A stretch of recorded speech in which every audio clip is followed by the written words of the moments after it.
Good afternoon and welcome to today's Top Tips webinar. My name is James Evely and I'm the editor of In Publishing. The format of the webinar is very straightforward. Claire will make a 20-minute presentation which will be followed by a 10-minute Q&A. To take part in the Q&A, simply type your question into the panel in front of you at any time. I will then collate the questions and put as many of them as possible to Claire after her presentation. I won't read out the names of the people asking the questions, just the questions themselves. So without further ado, I'd like to hand you straight over to Claire. Thank you, James, for your introduction and to all of you for joining us today. My name's Claire and I'm from Media Systems. Just a little bit of a background about us. We're a London-based software and services company with customers both here in the UK and internationally. All of our team come from a really strong background in media and publishing, and it's this knowledge and experience that really helps us build the most productive working partnerships with our clients. Media Systems caters for absolutely every aspect of the publishing industry, as you can see from the list of solutions that we provide. There have been so many changes in the previous 25 years plus that I have been in publishing. The advent of digital, the outsourcing of IT departments, automation, just being a few.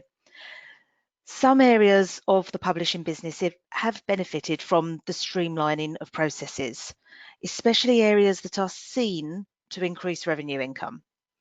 Other areas of the industry still rely heavily on manual processes, and this leads to inefficiency and poor working relationships, both internal and external. One key business area that is yet to benefit from a consistent automated workflow process is contributions. Editorial teams are increasingly being replaced or supplemented by external contributors. It is a common struggle throughout the industry to effectively manage their content, delivery, and invoicing. The management of this resource is becoming critical as the number of contributors increases. If the contributors are managed poorly, they will, like permanent members of staff, become disenfranchised with the company and potentially start submitting their stories to your competitors. For the commissioners, laborious processes, they impact heavily on their productiveness throughout the day. Does that really matter? Yes, it does, and here's why. Contributors are key to your publication's success. Losing key contributors due to poor management can impact your whole publication, from editorial to circulation and to advertising. Contributors are revenue generators, as are your permanent editorial team. They all need to be retained for your publication to be a continued success. Your team in editorial and also in finance waste their valuable time double keying everything from payment amounts to contributor data. This is not only a waste of time, but there is an increased chance of error for every link in the chain. If the email address is entered incorrectly, your contributor won't receive confirmation of receipts, or even worse, they may not receive their payment. Having no approval structure can easily lead to incorrect payments being made.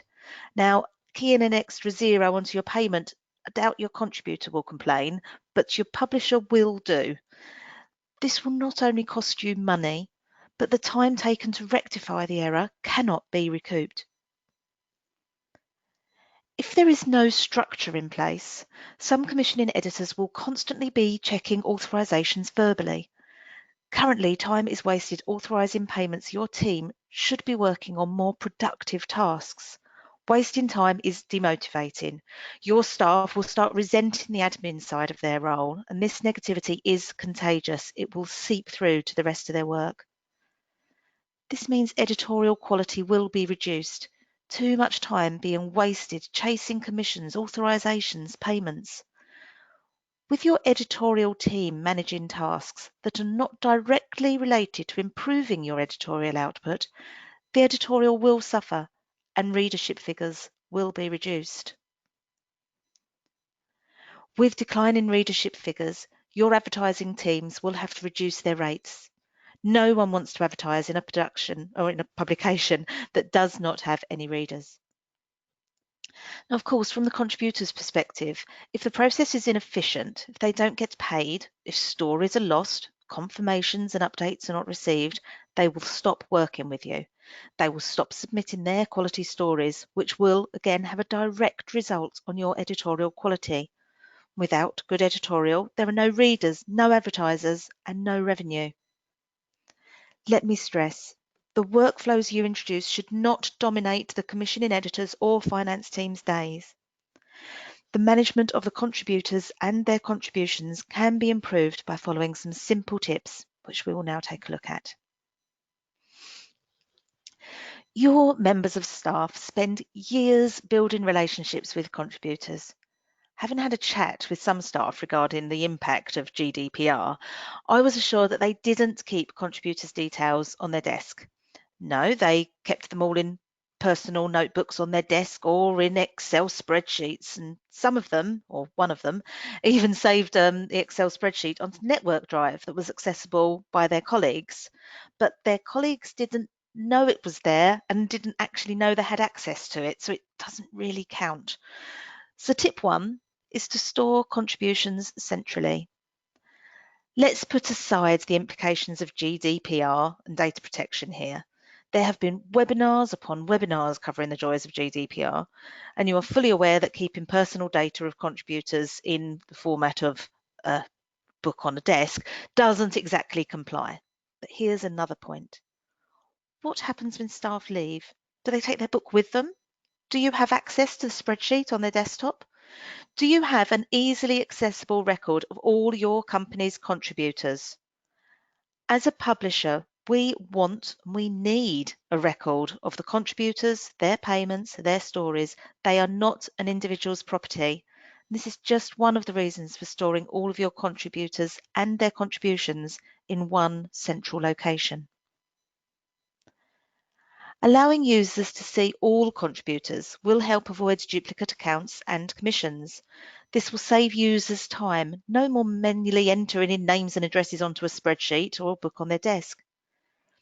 If it is possible, integrate your database with finance and editorial.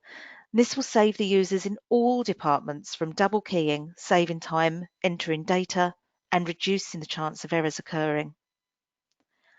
Having a single database also allows for reporting and valuable information such as spend per publication and the value of contributors.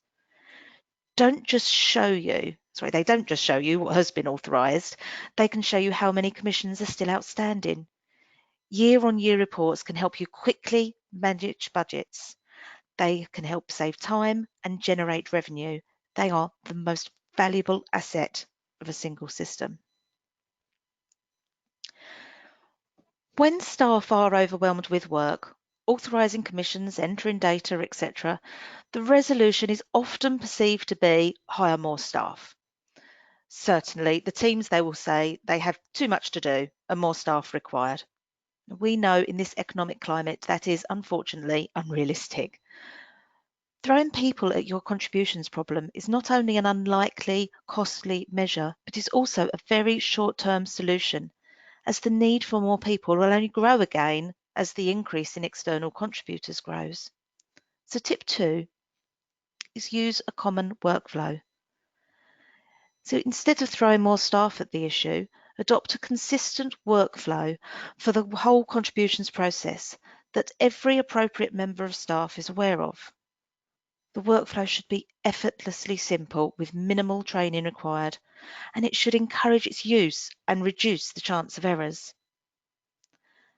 The most effective workflow to adopt would be one that reduces the time spent in the most frequently performed tasks. So go, chat to your team. What takes up most of their time? Each publisher will have different results. However, through our experience at MSL, there are some key steps, and many of those we'll touch on in these tips. One step of the workflow is to ensure that commissioning editors know what they can authorise. Give them defined levels which they can authorise up to. This will save time with editors check-in and give them responsibility for their own contributors and stories. How many stories are lost because the commissioning editor was off and the story was emailed to them, or the incorrect email address was entered by a contributor. If every member of the team knows where contributions are emailed to and stored at every step of the workflow, this issue will be a thing of the past. Ensure that everyone knows where to store information at each step. Use the time spent locating copy to give an editorial feedback or sourcing a relevant photograph to complement a piece. Giving team members ownership also increases their sense of worth. It helps motivation and increases job satisfaction. Having a workflow that simplifies key areas as much as possible will save a significant amount of time, perhaps enough hours to be equivalent of another member of staff joining the team. Tip 3 is to provide a clear brief. Ensure that the information to submit copy includes all of the information that the contributor will need and that it is explicit. For example, if the title is Halloween, then make sure details are given. Is this a horror story or a children's story? You don't want to waste your contributor's time with a brief that is just too brief.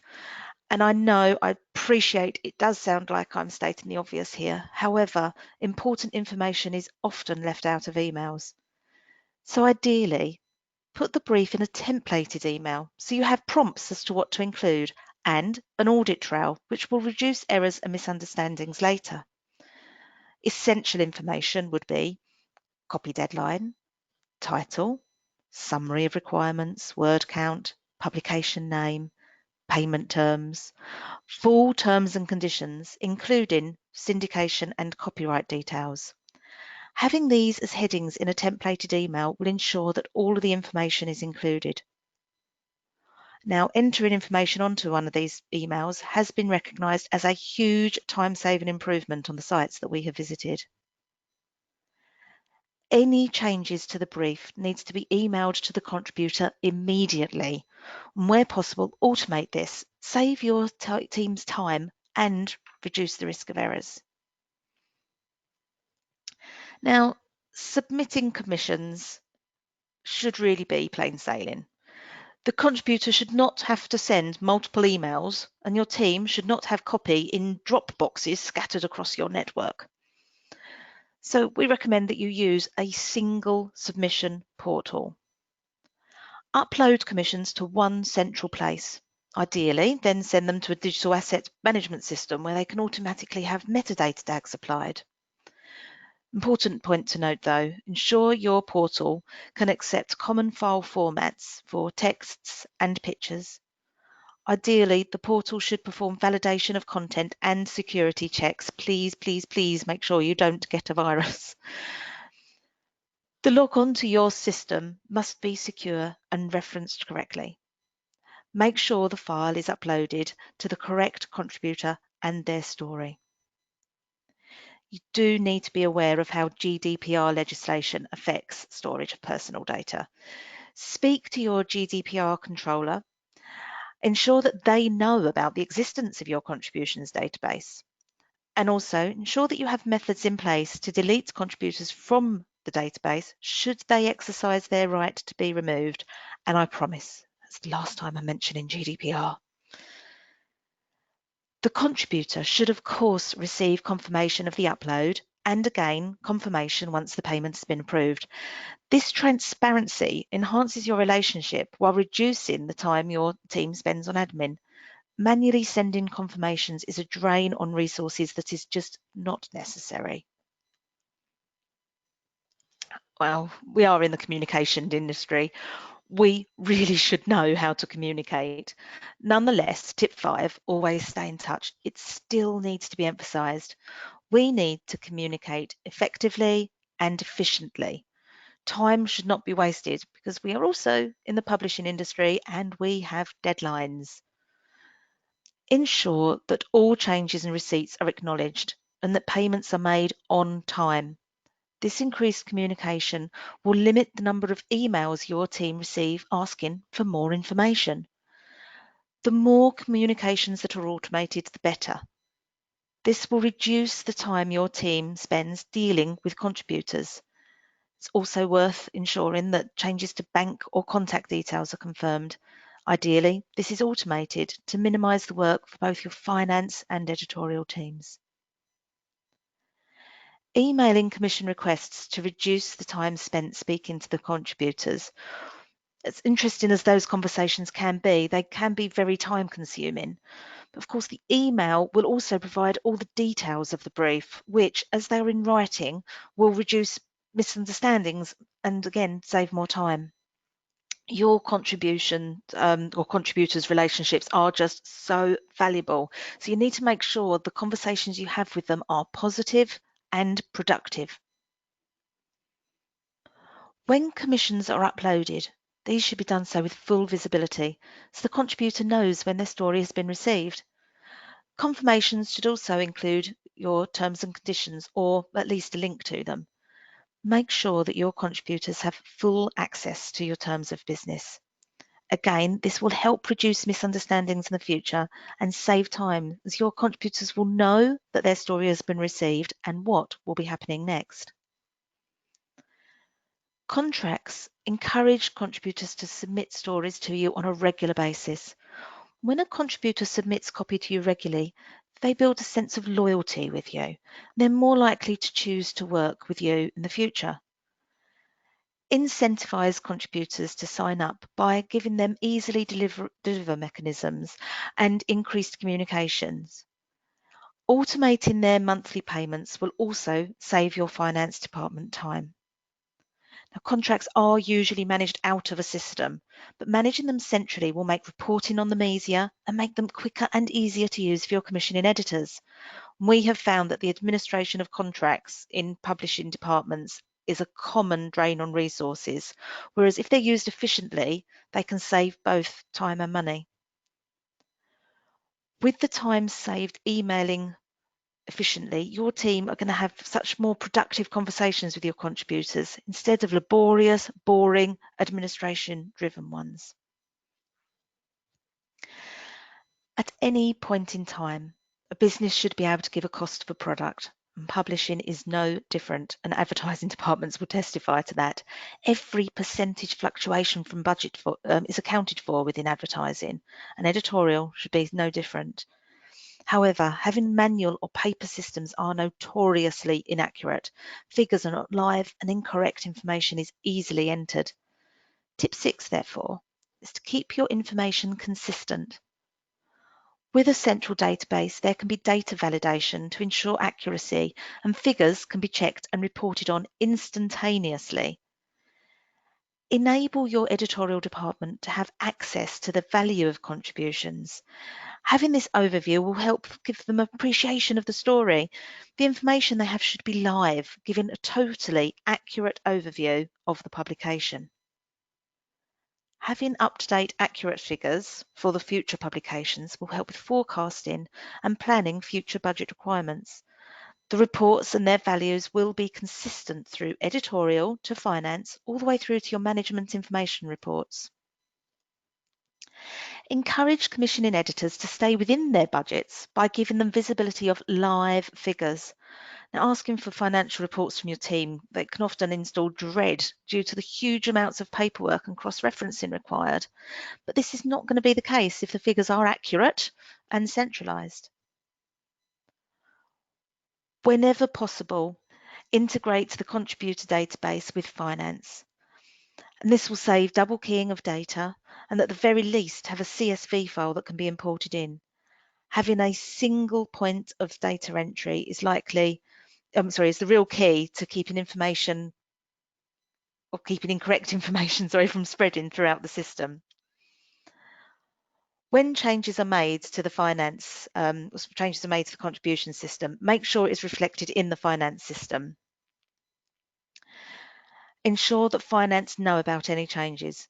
Integrating with your finance system will ensure that payments and other communications are sent to the correct address. So have a single point of entry for that information too. We know how important good quality editorial is to the success of our publications, and quality contributors are key to this. Contributors, they will not want to work with you if they feel they're let down. And this is why it's so important to keep your promises. Keeping your promises on payment and delivery will encourage contributors to submit copy to you. If they have a choice between two commissions, you want to be the publisher in receipt of the story. By sending emails and documenting agreements, errors are reduced and misunderstandings are avoided. All of these help maintain and improve a relationship. Ensure your editorial and other relevant departments are aware of any copyright agreements you have in place with the contributor. Please do not break this promise. It can be costly financially as well as having a huge impact on your ongoing business relationship. So ideally, copyright information should be stored with the rest of the contributor's details on the central system. And at all times, endeavour to do what you say you are going to do. Make dealing with your publication as straightforward and as pain-free as possible. And automation and accurate communication of information is key to building and maintaining your relationships. So to recap, we established earlier that the contributions workflow in most editorial and finance departments lacks structure. This has a financial effect, whether this is directly in errors such as overpaying contributors or through poor working relationships, leading to the loss of your valued contributors. Also, the number of hours in your editorial team spent chasing paperwork, collating figures, that impacts on the time they have to spend on more productive tasks. So we've had a look at see how these issues can be overcome. A single database. Don't have a folder on each editor's desk. It's not the most efficient way of managing your contributors. A single database will save you so much time in the long run, and it gives you a real good base to build from. A common workflow will give structure to tasks whilst ensuring that members of staff are accountable for their actions, such as authorising payments. When you commission a story, make sure commissioners know the information to ask for. If it is recorded in the commission, then you have an audit trail to work for. So even if the member of staff isn't available, the details they had requested for the story are still available on that single database. Ensure you are able to accept contributions at any time, especially when a story breaks. Make sure that your contributor knows where they're uploading the file to. If they usually send commissions to a specific person, their mailbox and therefore their story may not be accessible. So have a central submission portal so you can receive copy at any time. Improve your relationship with your contributors and reduce paperwork by automating confirmations and uploading contributions. This will maintain contributors' working relationship and also save your editorial team time. Use consistent information throughout the workflow process. The financial position of the publication is key, and editors must take into account the full outgoings, including contributors' fees. And this can be reported on directly from the database. The figures will be accurate and quick to establish. Reports are fantastic tools that save so much time and really can help you identify how to save or even make more revenue. Finally, deliver. If you said you were going to pay a contributor at the end of the month, have processes in place that make sure this is happening. If you've said a story will be used in a publication on a specific date, ensure that updates are sent if this is going to change. Your contributors are revenue generators for your publication, and hopefully these tips will just help improve the management of the contributions and in turn help generate more revenue for your publication. So now I'll hand back to James, who hopefully has some questions. Claire, thank you very much. A fascinating session. Yes, we do have some questions. First one, Okay. in your experience, what is the average time saved by using an editorial contribution system like this? Oh, the amount of time saved, that's difficult to quantify. What we should probably do in the future, obviously, is do a real analysis before and after, a specific one. It's more about the productiveness.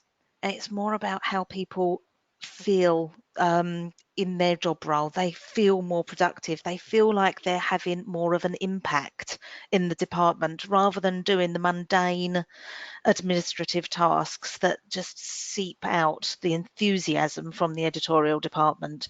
It's also the errors. The errors reduce drastically, and the time taken, they don't have to sit there working out why a contributor has been paid too much or has it been underpaid. That just becomes a thing of the past. So it's really those sorts of timescales that really that's the huge impact. Excellent. Okay. Should a system like this aim to completely replace the verbal relationship between editorial and contributors? No, definitely not. What this should do is it should actually make the conversation just more productive. When you speak to your contributors, you want the story, you want them to be able to feel enthused about submitting a story to you. You want them to be able to have a really positive relationship with you. So you want to explore the story a little bit more. You want to have good discussions about it.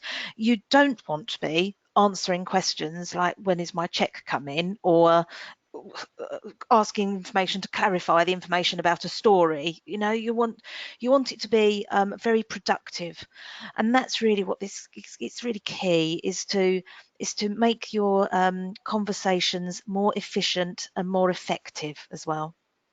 Excellent, excellent. Is the editorial contributor interface in a system like this easy to use and, importantly, GDPR compliant? First of all, within the GDPR compliance, obviously any system that is used in any process needs to ensure that the company can maintain their GDPR compliance. So yes, it should show whether, or it should allow you to, for example, remove a contributor from the system if they express their right to be removed, etc. So any system should allow that compliance. Whether the interface should be easy to use or not, absolutely. If it isn't easy to use, if it isn't intuitive and clean, then it has no place in the workflow. Any system, really, the interface should be designed either by users or by people with an awful lot of experience in the publishing industry.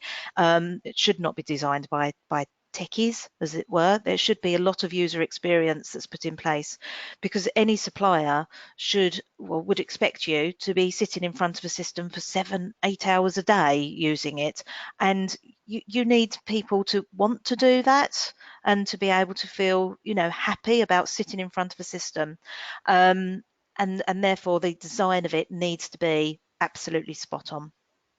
Great, great.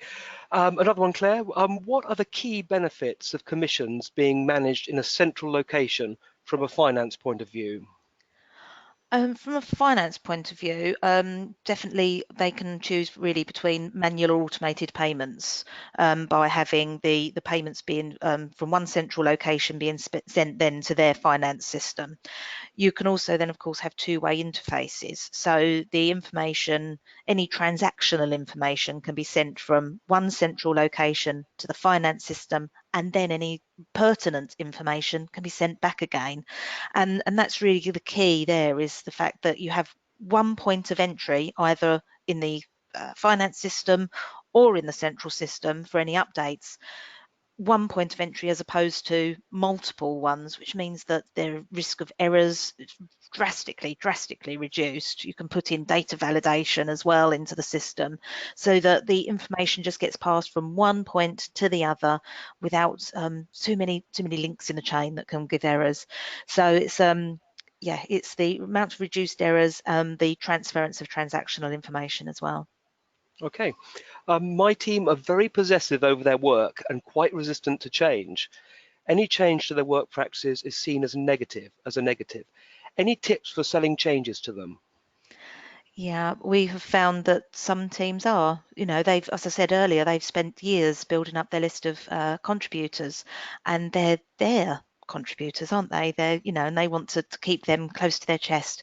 And nobody really particularly likes change. It can be quite threatening. I've found that there's usually, and in any department, when you invoke any change to any workflow, there's usually somebody in the department that is the go-to person. They're the person that everyone says, "Oh, my computer's not working," or "Oh, what form is it I need to fill in for XYZ?" Those people there are absolute font of knowledge. They can also really be, whether they mean to or not, the controller, if you like, of the negativity. You'll find that they're a big, huge influencer. So if you can get them on board, sit down, chat with them, ask them questions about what are the pain points in your workflow, how do you think you can make it better? Really, if you can get them onto the project, as it were, and ask for their input.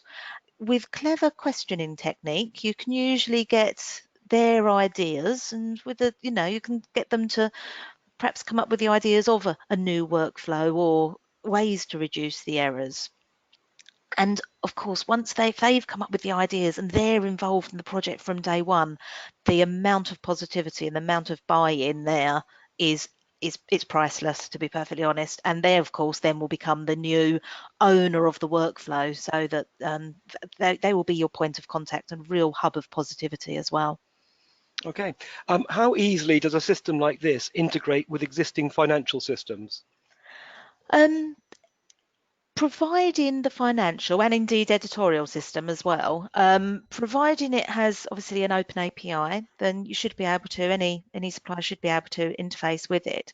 You do need to make sure that your specific information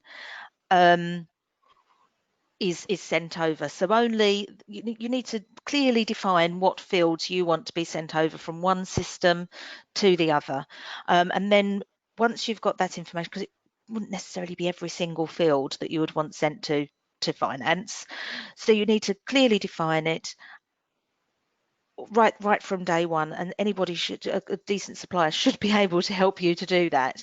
The key thing is that every publisher is different and everyone works slightly differently. It is not a one box fits all solution, the interface from one system to the other. So you need to make sure that you get what you need for your business and for your workflow, not because it's something that you're told this is how it works, or this is just how it is. You need to make sure that the interface is matching with your chosen workflow. Lovely. Claire, we've got time just to squeeze in one more. Are you able to report on how contributions vary from year to year? Yes, you can. Of course, if you're looking at year-on-year comparisons, though, you need the field in the database for a year in order to be able to do that. So you need to specify, again, it really does come down, a lot of this does come down to specification and knowing what you want, or being helped with identifying to know what you're going to need. So you need to identify what information it is you want to report on year, because you need to record that from day one within the system. So make sure you have that from day one, so that in 365 days, you can then report on it. Of course, if you have that information elsewhere, for example, I don't know, an Excel spreadsheet or another reporting system, you could import that information in, but please only do that if it's accurate, because you only want accurate information in your new central database. You don't want to be repeating inaccurate data. So providing it's accurate, it can be imported in, and you can do year-on-year comparisons right from day one. If not, you need to wait a year. Fantastic. Claire, thank you so much. That was a really informative presentation. So thank you for today. Thank A you. recording of today's webinar will be available soon, and we will email you a link to it tomorrow afternoon. We will be publishing more information about forthcoming webinars shortly. If you're a supplier to the industry and are interested in discussing sponsorship opportunities around our Top Tips webinar program, then please get in touch with my colleague Martin Maynard. Until next time, thank you for listening and have a very good afternoon.